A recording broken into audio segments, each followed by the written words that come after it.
What can you now tell us about South Australia's Attorney-General and his mother? Hello, Andrew. How are you?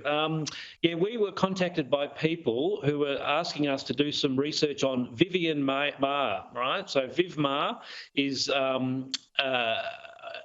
she said she was an Aboriginal woman. She's passed away, sadly, but she was quite a well-respected member of the community down near Mount Gambier. She did a lot of really good work, so we're not looking at that, which she's greatly admired by the community there.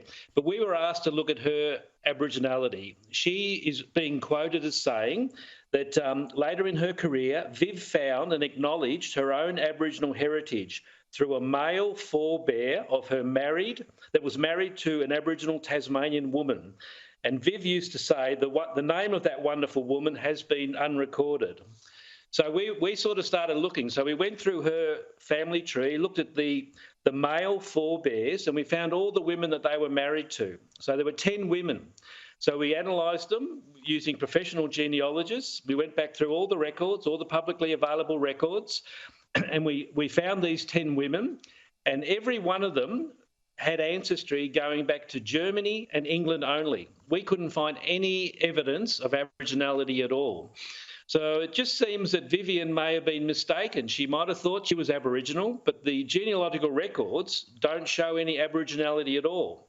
And that's where the Aboriginal people who are contacting us, they're very confused. There's a bit of a conundrum because Viv used to call herself Auntie.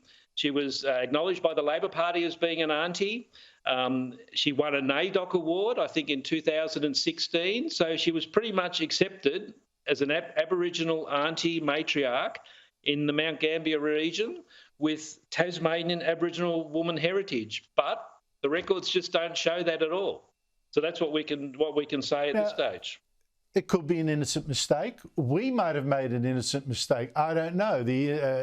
We've put it to Kayama. I have sent him a letter. We've followed up with many phone calls. You sent him a letter back in January. We haven't had any response to see whether he, let him show where we've made a mistake, that he is Aboriginal. Could happen.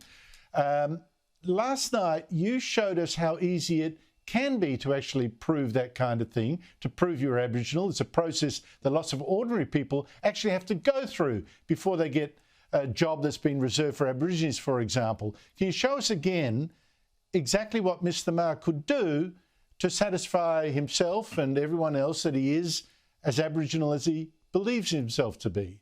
It's a very easy process, Andrew, because if I thought I was Aboriginal, I would do it. It takes a bit of time. It takes up to 15 weeks.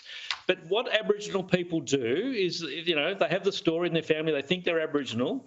All you need to do is to go to the NTS Corporation and you explain your situation, you give as much information to them as possible, and they will do your family tree for you. It's paid by the taxpayer, and it's all part of the land rights, native claims tribunals, all that sort of work. When we set up the native title legislation, we had to help Aboriginal people document who they are, right? And it's like I said last night, if I go to the post office and I want a passport, I just don't ask the Postmaster General to give me a passport. He says, look, Roger, I'll give you a passport, but where's your birth certificate? Where's your citizenship? Where's your 100 points? And that's the system all Australians accept. So once you get your family tree, then you just go to the Office of the Registrar, the Aboriginal Land Rights Act. They analyse your family tree and they give you a certificate. That's the certificate. So that's legally valid document. You can give that to any university, TAFE, and you will be accepted as Aboriginal. And Australians are very fair-minded people. They will accept this.